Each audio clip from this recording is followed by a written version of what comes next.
Laymen's evangelical fellowship స్థాపకులు దానియేల్ గారు 1957వ సంవత్సరం నవంబర్ 9వ తేదీన చేసిన ప్రసంగం.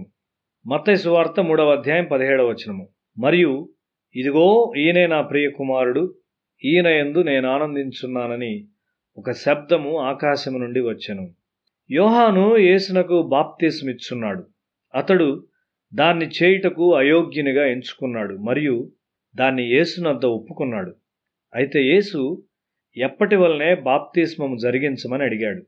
అప్పుడు యోహాను యేసుకు బాప్తిస్మిచ్చాడు. యేసు పరిచర్య ప్రారంభము కానున్నది.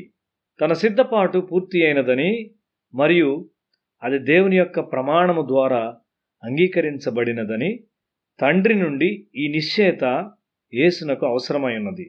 అక్కడ యోహాను గూర్చి ఏమీ చెప్పబడలేదు. అయితే యేసు యోహాను గూర్చి సాక్ష్యమిచ్చాడు. ఇప్పుడు యోహాను యేసు కొరకు మార్గము సిద్ధపరచు పరిచర్య యొక్క అంతిమ భాగములో ఉన్నాడు. అతడు ఈ లోకమును విడిచిపెట్టక ముందు యోహాను దేవుని గొర్రెపిల్లను ప్రజలకు చివరిగా పరిచయం చేయవలసి ఉన్నాడు.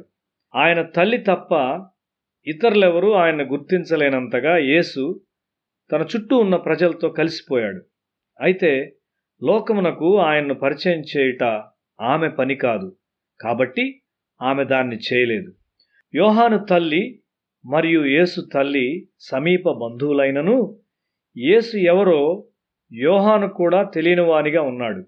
యేసు పూర్తిగా సామాన్య మనిషిగా జీవించాడు.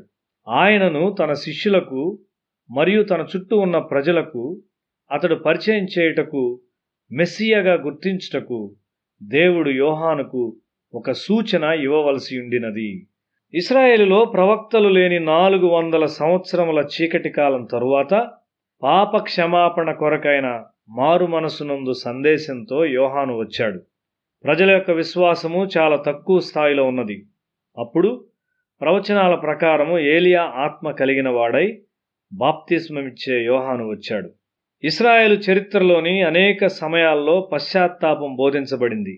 అయితే యోహాను యొక్క సందేశము ఒక ప్రత్యేకమైన శక్తితో ప్రజలను కదిలించినట్లుగా కనిపించింది. అది చాలా సంపూర్ణమైనదై తన సమకాలీన సమాజంలోని ప్రతి స్థాయి వారికి ఇవ్వబడింది. అతడు ఎవ్వరినీ మినహాయించలేదు. తన కొరకు అతడు ఒక ఉన్నతమైన ఆత్మీయ జీవిత ప్రమాణాన్ని కలిగి ఉండినాడు. దేవుని కుమారుని కొరకు మార్గమును సిద్ధపరచు పనిలో అతడు తనను తాను మినహాయించుకొనలేదు. అతని సందేశము వినుటకు వేలాది మంది ప్రజలు చాలా దూర ప్రాంతముల నుండి అరణ్యానికి వచ్చారు. అతడు తన జీవితాన్ని అపాయములో పెట్టుకొని రక్తముతో క్రయము చెల్లించాడు.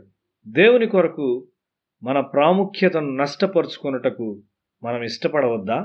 ఒక పరిశుద్ధ జీవితము మరియు నిస్వార్థమునకు మాదిరిగా తన యవనకాలపు ప్రాముఖ్యమైన దశలో యోహాను మరణించాడు. అతడు దేవుని చేత బోధించబడి నడిపించబడినాడు. దేవుని ఆత్మచేత నడిపించబడువారు దేవుని కనుగొనున్నంత వరకు తృప్తి చెందని వారిని కనుగొని వారిని తమ చుట్టూ సమకూర్చుకుంటారు. యోహాను యేసునకు బాప్తిస్మిచ్చాడు. యేసు మరణించుటకు, సమాధి చేయబట్టకు మరియు తిరిగి లేచుటకు వెళ్ళుచున్నాడని ఈ బాప్తిస్మం యొక్క అర్థము. మనం యేసులో ఉన్నప్పుడు దేవుని యొక్క దూతలు మనలను భద్రపరుస్తారు. వారు మన గృహముల చుట్టూ ఉంటూ మన అవిధేయత ద్వారా వారిని మనం వెళ్ళగొట్టునంత వరకు వారు వెళ్ళరు. దేవుడు తన సత్యమును తన ప్రవక్తల ద్వారా ఇశ్రాయేలు చరిత్ర అంతట్లో మాట్లాడాడు. అయితే యేసుక్రీస్తు ద్వారా మచ్చలేని సంపూర్ణ సత్యము లోకమునకియ్యబడును. ఒక కుమారుడు తండ్రికి విధేయుడైనప్పుడు తండ్రి సంతోషిస్తాడు. తల్లిదండ్రుల సౌఖ్యము పిల్లల యొక్క విధేయతలో ఉన్నది. నీవు నన్ను ప్రేమించినట్లయితే నా ఆజ్ఞలను గైకొందువు అని యేసు చెప్పాడు. తన పరిచర్యలో యేసునకు ఇవ్వబడిన అధికారము దేవుని మాటకు విధేయత చూపు మార్గములో ఉన్నది. దేవుడు మనకు ఆ అధికారాన్ని ఇవ్వాలని కోరుచున్నాడు. దేవుడు యేసును తన ప్రియమైన కుమారునిగా తెలియజేశాడు. ఎందుకనగా ఆయన తన తండ్రి చిత్తమును ఎంతో పరిపూర్ణంగా చేశాడు. మనము దేవుని చిత్తమును వెతకవలసి ఉన్నాము. దేవుని యొక్క పరిపూర్ణ చిత్తము భద్రతకు రాజమార్గమై ఉన్నది. దేవుడు నిన్ను పేదవానిగా ఉండాలని కోరినట్లయితే పేదవానిగా ఉండు. అనేక మందిని ధనవంతులుగా చేయుటకు నిన్ను నీవు కనుగొంటావు.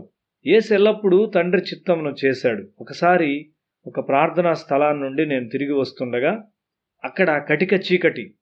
నేను ఏ దారిన వెళ్ళవలనో దేవుడు చెప్పాడు. కానీ నేను మరి ఒక మార్గము సరైన మార్గముగా కనిపిస్తున్నదని ఆయనకు చెప్పి ఆ మార్గములో వెళ్ళి ఒక గుంటలో పడ్డాను. దేవుని మార్గములు శ్రేష్టమైనవి.